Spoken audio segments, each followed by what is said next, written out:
A year and a half ago, I made a decision to employ myself, and it's going really well. Well enough that I haven't had to go back to the workforce. I've found a way to replace my income by just hustling hard. I've made a YouTube channel to track the progress. I'm going to become a millionaire doing what I'm doing now, and I want to show you guys how I'm doing it, show you guys I'm not doing anything that you can't do. In this video, I'm going to be sharing my previous compensation package at the job that I gave up to do what I'm doing now.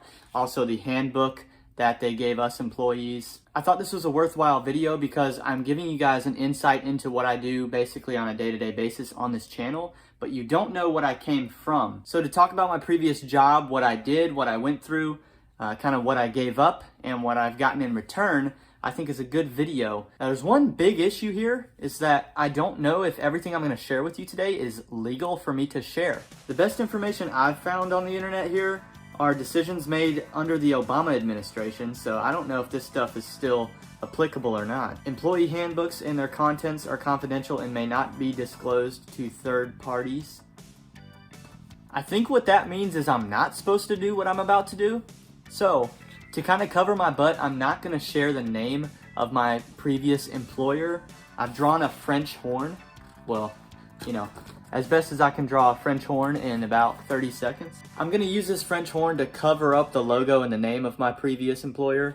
And so we'll just be referring to them. It was an HVAC company. So for the duration of this video, we'll just refer to them as French Horn Heating and Air. Starting with the letter of intent here.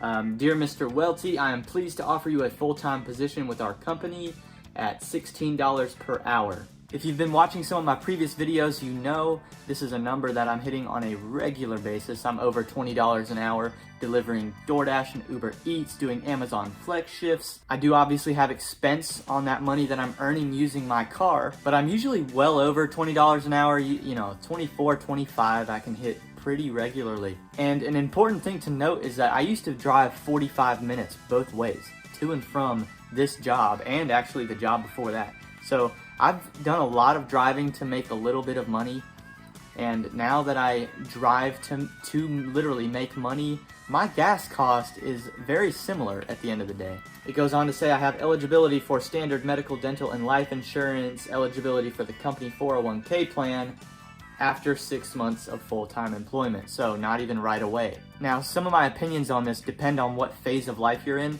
but the insurance benefits are a mathematical ripoff. These plans are literally designed so that individuals put more into it than insurance companies have to pay out. That doesn't sound like a good investment to me. The 401k plans also, I place very little value on that. I don't like to have my money that I need for retirement tied away and attached to a certain age. I've talked about this in previous videos. Retirement is not an age, it is a financial status, and I'm closer to that status at 24 years old than a lot of people are at 44 years old that are okay with having 401k plans. I want the ability to retire when I want to. So obviously when I gave this job up, I wasn't placing much value on the benefits or the retirement plan. Enclosed you will find a copy of your employee handbook. We're about to go through that, but I wanted to point this out. While I hope everything works here at French Horn Heating and Air, you are an at-will employee. You and the company have the right to terminate employment at any time. Thank God. Also included was a total compensation statement for the job. I wanted to go over just one thing in here because honestly, this is a 4 or 5 page document, but there's not a lot of substance to it. I just thought it was interesting that in the total compensation statement, they've got employees earning an extra $5,000. And so, you know, the bolded number of what your income is based on the $5,000 additional you earned on overtime. The math on this works out to an extra 4 hours a week. So if you're working 44-hour weeks for the entire year on average, then yes, you could in this position surpass the $40,000 earnings. But yeah, I mean, if you're somebody who doesn't want to work that extra 10% more every single week, then your income is looking at closer to 37 grand. Getting into the good part now, diving into the handbook, I wanted to point out here, they define some rules of conduct of what they expect from the employees. I wanted to point out that I was not a perfect employee while I was there. Excessive absenteeism or tardiness is one of the things that they're gonna have an issue with. And I had a weakness there. Like I mentioned, I had a really long drive to this place. If you do HVAC, you want to get started early. You don't want to be doing it in the attics and under the houses in the heat of the afternoon. So this job started really early in the morning, and I had a hard time getting there on time every single day. I've had this issue with other jobs as well. My previous job, I had the same problem. I had very little motivation for what I was doing other than the dollars that I was earning. So anytime that my personal finances were looking very good, which was quite often because I'm very good with my personal finances, I didn't feel the need to be there exactly at 5 a.m. to start my clock. Now, you've seen videos on this channel where I really push myself. I start very early.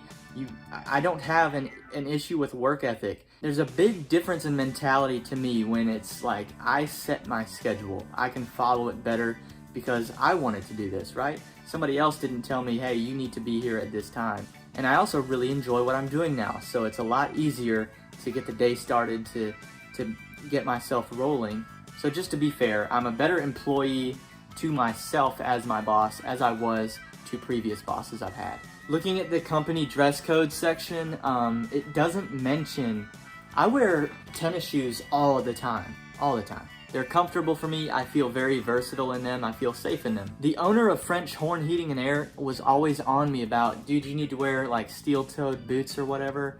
Wear boots of some sort. I've never worn boots like, I don't think once in my life, except for maybe like snow boots when it's like snowed outside. So that just wasn't gonna happen for me. That wasn't a reasonable expectation. In the company dress code section, it does not mention shoes of any sort. So I found that interesting because I was pissing the ownership and the management off by not wearing the boots.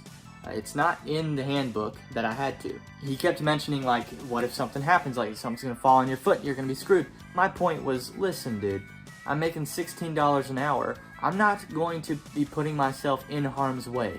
Now that ended up being a repeated problem because HVAC is a very hard job. It can be dangerous. The point of me being hired in the first place was to move into a sales position and kind of work my way up the ladder. Unfortunately, my ability to move up that ladder and go to the position I was waiting for was, put on hold. The ownership didn't want to see me do that because they knew where my head was at. They knew I wasn't gonna sacrifice for this job, and that was made evident by the fact that I wasn't going to wear shoes that weren't comfortable for me because, look, I'm not going to put myself in a position for my toes to be smashed at any point. This job just simply is not worth that to me. The telephone use section says personal calls should be limited to cases of emergency only.